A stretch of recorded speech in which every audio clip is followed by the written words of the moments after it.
200 కోట్లు పెట్టి అమరావతిలో దాని చుట్టూ ఇంకా ఇన్ఫ్రాస్ట్రక్చర్ పెంచండి. ఉన్నదాన్ని పెంచుకోవచ్చు కదా. 40 ఫ్లోర్లు 50 ఫ్లోర్లు హై రైజ్ అని చెప్తున్నారు. అమరావతిలో మందడంలో వెలగపూడిలో G+1 ఫస్ట్ ఫ్లోర్ ఉంటేనే మీరు దిగేప్పటికి జగన్ ఎక్కేప్పటికి లిఫ్ట్లు పనిచేయట్లేదు. అక్కడ ఈ రోజుకి లిఫ్ట్లు పనిచేయవు. సచివాలయంలో ఉద్యోగస్తులను అడగండి, నేను అడుగుతున్నా, సచివాలయ ఉద్యోగస్తులారా మీ లిఫ్ట్లు పనిచేస్తున్నాయా? సీఎం బిల్డింగ్ తప్పితే బ్లాక్ 1 తప్పితే ఎక్కడ లిఫ్ట్లు పనిచేస్తున్నాయి? వర్షం వస్తే మొత్తం వర్షమే కదా, సచివాలయం అంతా మొత్తం వర్షమే కదా. దాన్ని బాగు చేయి. ఇవాళ మమ్మల్ని అందరినీ తాకట్టు పెట్టి ఇన్ని కోట్లు, ఇన్ని వేల కోట్లు, 1,00,000 కోట్లు, ఇది ఎప్పటికీ తీరేది కాదు. సాలీనా 20 ఏళ్ల పాటు 20,000 నుంచి 22,000 రూపాయలు అసలు వడ్డీ కలిపి కట్టుకుంటా 20 ఏళ్ళు వెళ్తే ఇవాళ వరకు చేసిన, అంటే నిన్న నారాయణ గారు పెట్టినటువంటి ప్రెస్ మీట్ వరకు మనం వేసుకుంటే 4 లక్షల కోట్ల రూపాయలు 20 ఏళ్లకి 4 లక్షలు కట్టాలి. 4 లక్షల కోట్ల రూపాయలు 20 ఏళ్ల పాటు లెక్కేయండి. నేను చెప్పేది ఏమైనా ఉంటే 8% వేసుకుందాం వడ్డీ, 8% వడ్డీ వేసుకుంటే లెక్కెట్టండి ఎంత అవుతుందో. 50,000 కోట్లు తెచ్చాం, 51,000 కోట్లు టెండర్ పిలిచాం, 47,000 కోట్లు ఆల్రెడీ అప్పు చేసాం, కింద తప్పు ఉంది. ఎన్ని కలుపుకుంటే ఎంత అవుద్ది? ఈ 50,000, 51,000, 55,000కు 80 మరి చేస్తే ఎంతకి ఎక్కడికి వెళ్తుంది?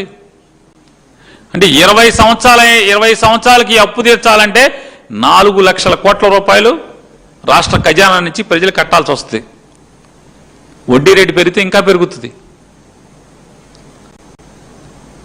అయ్యా మీ సోకులు కాటు దండాలు, మీ మోసాలకు దండాలు. ఈ తప్పుడు ఆలోచన మానేసి బూతులు తిడతాం మాని, మావిగన్ మచిలీపట్నం, విజయవాడ, గుంటూరు, తెనాలి, మచిలీపట్నం ఈ మధ్య దానికి అమరావతికి పోల్చే దమ్ము ఉంటే మీరు పోల్చండి. ఏం జగన్ గారిని నోటి తీరతం వల్ల, జగన్ గారిని బూతులు తీరతం వల్ల ఏం వస్తుంది? రాష్ట్ర ప్రజలు ఉన్న పిచ్చోళ్ళు అనుకుంటున్నారా మీరు? రాష్ట్ర ప్రజలకు విచక్షణ లేదనుకుంటున్నారా మీరు? అంటే ఈ బూతులు తిట్టే కార్యక్రమం, ఈ తప్పుడు మాటల్లో తిట్టించే కార్యక్రమం అన్నీ మూసుకుని శుభ్రంగా రాష్ట్ర ప్రజలకి ఖచ్చితంగా ఇప్పుడుగానైనా జగన్ గారు అడిగే ప్రశ్నలకు సమాధానం చెప్పే ధైర్యం ఉంటే సమాధానం చెప్పండి. మీరు ఎప్పటికీ అమరావతిని పూర్తి చేస్తారు? రైతులకు ప్లాట్లు ఎప్పుడు ఇస్తారు? రైతులకు రాళ్లు పాతి ప్లాట్లు ఎప్పుడు ఇస్తారు? రోడ్లు ఎప్పుడు వేస్తారు? అప్పు ఎంత చేస్తారు? ఎప్పటిలోపు అమరావతి పూర్తవుతుంది? ఎప్పటిలోపు రైతులకు ప్లాట్లు ఇస్తారు రోడ్లు వేసి? అప్పటికి రాష్ట్ర అప్పు ఎక్కడి నుంచి వస్తుంది? ఎంత తెస్తారు? ఎంతకు తెస్తారు? ఎలా అప్పు తీరుస్తారు? ఈ అమరావతి ఎప్పటికైనా తీరేదేనా? ఈ 5,000 ఎకరాలతో, ఈ 5,000 ఎకరాలతో, మీ దగ్గర ఉన్నటువంటి 5,000 ఎకరాలతో ఈ అప్పు ఎలా కడతారు? వీటన్నిటికీ ప్రశ్నకు సమాధానం చేతనైతే చెప్పండి. జగన్ గారిని బూతులు తిట్టి, జగన్ గారిని నిందలేసి, జగన్ నాన్న చంపేశాడని, అదని ఇదని పిచ్చవాగుడు వాగే బదులు ధైర్యంగా కన్స్ట్రక్టివ్గా జగన్ అడిగిన అనుమానాలకి ప్రజల తరపున జగన్మోహన్ రెడ్డి గారు అడిగిన ప్రశ్నకు సమాధానం చెప్పగలిగితే చేతనైతే చెప్పండి. లేదా అన్నీ మూసుకుని దాన్ని స్లో డౌన్ చేసుకుని ఈ రాష్ట్రానికి అప్పుల ఊబిలో కూరుకుపోయేదాన్ని ఆపమని చెప్పని డిమాండ్ చేస్తున్నాం.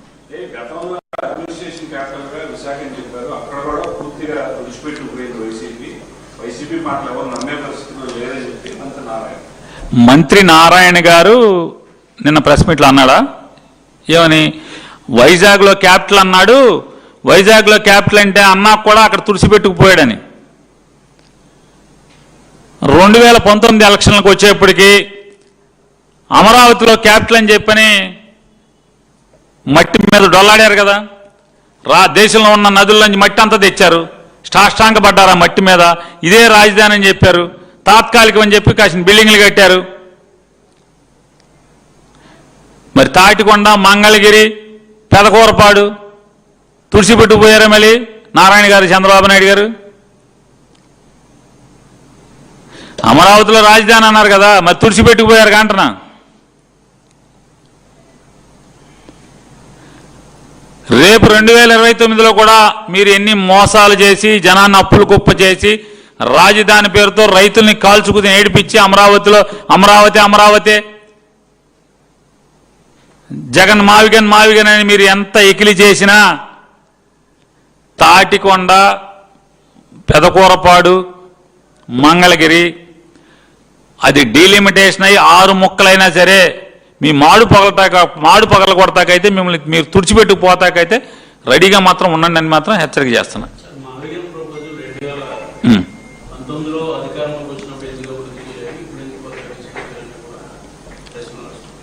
మావిగన్ అనేది 2019లో ఎందుకు చేయలేదని, విశాఖపట్నంలో అయితే ఇవాళ మావిగన్లో మేము ఒక 8,000 నుంచి 10,000 కోట్ల లోపు రాజధాని అయిపోద్దని చెప్పి అంటున్నాం. అద్భుతమైన రాజధాని అవుతుంది. మచిలీపట్నం, విజయవాడ, గుంటూరు, తెనాలి, మచిలీపట్నం ఈ మధ్యలో అద్భుతమైన రాజధాని అవుతుంది. ఇంక్లూజివ్ అందరూ ప్రతి ఒక్కళ్ళు కూడా ఈ రాజధానిలో మేము ఉన్నామని చెప్పని అంటారు. ఇవాళ ఎవడున్నాడు రాజధానిలో? ఆ 29 గ్రామాల వాళ్ళు కూడా కన్నీరు మున్నీరు అవుతున్నారు. ఒకటే మిమ్మల్ని అడుగుతున్నా, ఇంత డబ్బాలు కొట్టాడు అమరావతి అంటే ఆయన నారాయణ గారు కూడా నిన్న చెప్పాడు. ఏం చెప్పాడు?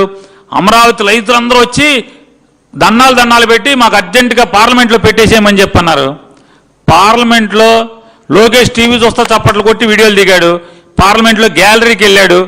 గ్యాలరీకి వెళ్తే ఆవిడెవరో ఇది అమరావతి అని అంటారా అని చెప్పంటే థ్యాంక్స్ పెద్దమ్మ అన్నాడు తప్పితే, వాళ్ళు సంబరాలు చేసుకున్న తండ్రి కొడుకులు తప్పితే అమరావతిలో ప్రజలు 29 గ్రామాల్లో ప్రజలు ఎక్కడన్నా రోడ్డు మీదకి వచ్చారా మీ టీవీ ఛానల్స్కి అని అడుగుతున్నాను. ఒకళ్ళంటే ఒకళ్ళు వచ్చి సంబరాలు చేశారా? ఊరంతా దీపాలు పెట్టమన్నారు. 29 గ్రామాల్లో ఈ పొలాలు ఇచ్చిన రైతులు ఎవరన్నా దీపాలు పెట్టారా? చెప్పండి చంద్రబాబు నాయుడు గారు, నారాయణ గారు చెప్పండి, దీపాలు పెట్టారా? ఆఖరికి మీ ఎంత గర్భదరిద్రం అంటే మీ ఛానల్స్ వెళ్ళి, మీ స్పాన్సర్డ్ ఛానల్స్ వెళ్ళి, మీ సొంత ఛానల్స్ వెళ్ళి కాళ్ళ ఏళ్ల పడి బయటకు వెళ్తే బతిమాలితే కూడా ఇళ్ల నుంచి రాలా 29 గ్రామాల్లో. దీని అర్థం ఏంటి చెప్పండి? మీరేం సాధించారు? ప్రజలకి ఏమి మీరు ఆస్తిగా చూపించారు, నిరూపించగలిగారు? అలా 29 గ్రామాల్లోనే మాకు మేలు జరుగుతుందనే భావన వాళ్ళకే లేదు. మమ్మల్ని ఎందుకు రాష్ట్రంలో ఉన్నటువంటి 7 కోట్ల మందిని సర్వనాశనం ఎందుకు చేస్తారు? మెడకు ఇంత కొండరాయి గట్టి సముద్రంలో తోసేద్దాం అనుకుంటున్నారు నారాయణ గారు, చంద్రబాబు నాయుడు, లోకేష్ కలిసి అమరావతి పేరుతో. జనానికి ఏమో అప్పులు మిగులుతున్నాయి, వీళ్ళకేమో సంపద మిగులుతుంది. సంపద సృష్టి అంటే ఎవరికాడు ఏదో మామూలుగా ఈ రాష్ట్రానికి వచ్చి పడుతుంది అనుకున్నారు. ఆఖరికి తెలుగుదేశం వాళ్ళు కూడా ఇవాళ చెప్తున్నాండి, ఖరాఖండిగా మిత్రులు మీ అందరికీ పాత్రికేయ మిత్రులు ఎవరు అడుగుతున్నారు, ఇవాళ తెలుగుదేశం పార్టీ వాళ్ళు కూడా జగన్మోహన్ రెడ్డి గారు మావిగన్ అన్న తర్వాత రాష్ట్రానికి మోయలేని గుదిబండగా తయారన్నమాట. వాస్తవం, గుదిబండగా మారింది. మచిలీపట్నం, విజయవాడ, గుంటూరు, తెనాలి, మచిలీపట్నం